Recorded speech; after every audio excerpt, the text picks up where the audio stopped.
Hello everyone, welcome to another video on the channel and welcome to another GT Sport Daily Race C Strategy Guide. It's week 41 of 2021. We're heading to the picturesque Isle of Sardegna Road Course A in reverse, and we're in the Super GT cars known as Group 2 cars within Gran Turismo Sport. So here's the detailed settings for this one. A bit more of a traditional race after last week's one with the introduction of the mandatory pit stop. We've got 12 laps to get around, tyre wear is at times 7, fuel at times 2, the soft and the medium tyres available. Both of them will be mandatory, 99.9% sure.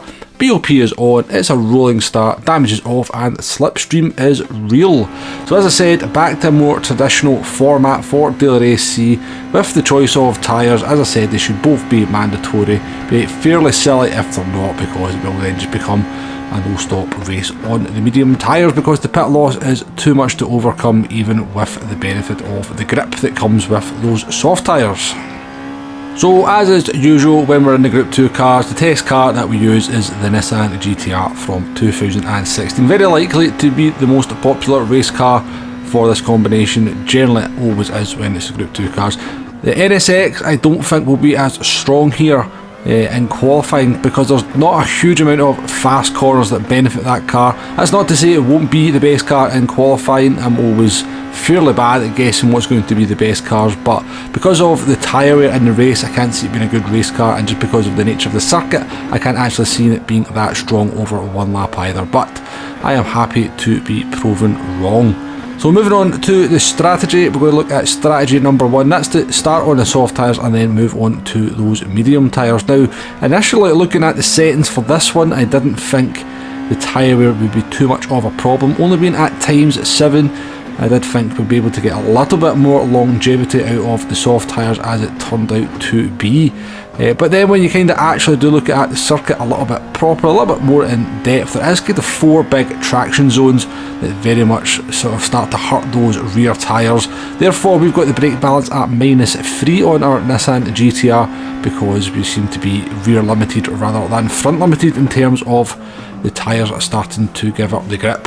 So I did think we'd get a little bit more than 6 laps out of the soft tyres, certainly towards 8 laps, but I have to say, having done quite a number of laps, these soft tyres were now really starting to struggle come towards the end of lap 6.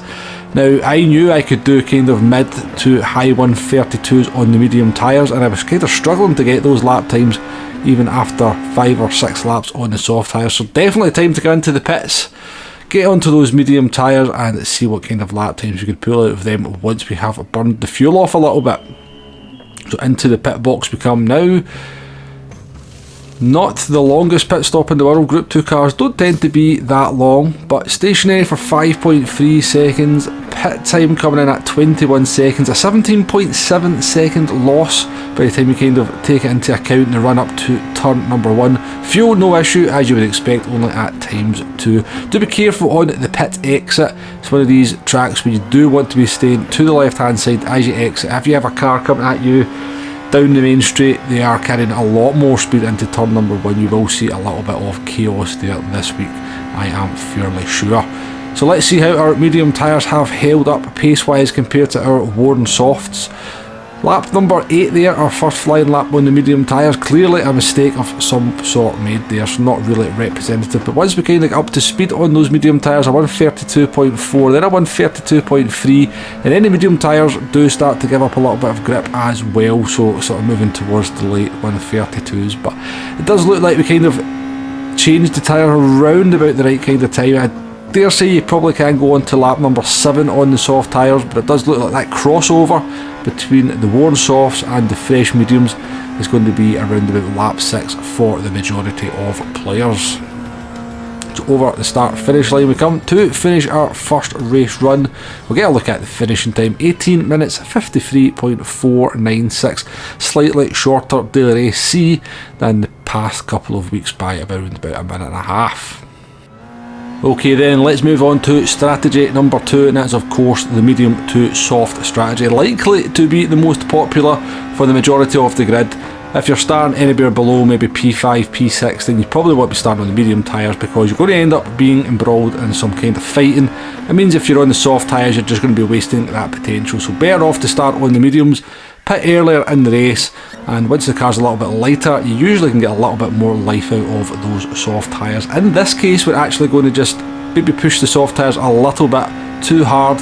Going to pit at the end of lap number 4 and try and do 8 laps on the soft tyres. Now that does feel like it will be a little bit of an ask, given we're kind of struggling after 6 laps with the full fuel tank, but with round about 25% of the fuel burned off, that's quite a significant portion of weight for a car that only weighs 600 kilograms. We should be able to get a little bit more life out of these soft tyres. So jumping forward here all the way to lap number 12 or lap number 8 on our soft tyres, how have they performed? How have they held up? And the answer is not too bad at all, better than I expected given the results from the first race. It does seem that once that fuel's burned off, and if you just do a little bit of tyre management, you can certainly get a little bit more life out of those soft tyres. Certainly you can see the lap times are starting to degrade, no doubt about that, round about a second a lap slower than our fastest lap on lap number 7. But in terms of driving the car feels absolutely fine, still plenty of grip there, certainly not struggling to get the car around the track, and I reckon it was probably another lap within these tyres if I really had to do it. So in terms of the medium soft strategy, I think the sort of optimal point to maybe be pitting is maybe lap 4. Probably 5 actually for a lot of players out there if you're not as good on tyres as somebody like myself. Definitely a strength of my driving in the game is looking after the tyres, although I do think you could probably go as early as lap number 3, and if you're really looking for some kind of crazy mental undercut, maybe even lap 2 for the extreme tyre savers out there, although you will be struggling big time towards the end of the race if you pit as early as that, and also lap number 3. But 18:51.2, a couple of seconds faster than our first one. Some of that is just down to being a little bit more comfortable with the car by that point. Obviously more laps under our belts means we're more comfortable and probably setting slightly faster lap times. Okay then, let's get to that point of the video where we just go over all the information we've already gleaned from our race runs and just reiterate a couple of points. So in terms of strategy number 1, you're looking at around about 6 to 7 laps on the soft tyres, then 5 to 6 laps on those medium tyres. Best strategy to be used if you're starting very near the front, certainly in the first 3 to 4 positions. You can then kind of use the soft tyres at full potential, open up a gap to the cars behind. Then once you move on to the mediums, hopefully the race is spaced out enough that you don't kind of start getting caught by the drivers doing the alternative strategy. The big danger of starting on the soft is always running into some problems in the early laps, not maybe making the most of the potential of those soft tyres, and then any drivers who have went mediums onto the softs get an undercut on you are just much faster than you towards the end. So yeah, if you're starting on the softs, make sure you don't run into too many issues. Easier said than done, but it's definitely the best way to make that strategy work. Strategy number 2 is of course starting on the mediums, moving on to the softs. I've put 3 to 6 laps on the mediums there and 6 to 9 laps on the softs. I'm saying 3 laps if you're going to go for a massive undercut. I think it is possible. You're even going to get around about 2 to 3 laps undercut on some of the drivers around you. If you can then open up a big enough gap within those laps, maybe get 5 or 6 seconds over some of the other drivers you're fighting with, then maybe you could just about hold on at the end, but you will be struggling for grip towards the end. If you go as late as lap number 6, of course you're going to be undercut by a lot of other drivers, but you are going to have very, very good tyres towards the end of the race on a track that is not particularly hard to overtake on, given it's got some very big braking zones. As far as I can see, for strategy number 2, the optimal kind of strategy is to maybe do 5 laps on the mediums, 7 laps on the soft tyres. Although optimal does not always mean quickest, it's just the kind of optimal if you are not running into any traffic whatsoever. So okay then, that's all the strategy covered, hopefully being useful. Let's move on to a lap guide. We're in the Nissan GTR, but got the brake balance at -3 as mentioned earlier. We are rear limited in this one. Turn number 1 is flat out, but do make sure you get the line right and come in to the second corner, the first proper corner I guess. Braking around about 110 metres. Get it down into first gear because the car will bog down in second. And as we come up to turn number 3 here, just a lift off the throttle, throw the car in with a lot of commitment, make sure you kind of get the line right as you go through that left hand kink. Then we've got an extremely difficult braking zone here. End of the white wall, you would be looking at braking, just half braking as you come round that curve. Down into second gear for the tight right hander there, because of the crest of the hill. If you go into first gear, I feel you when you get on the throttle, it's very easy to get some wheel spin.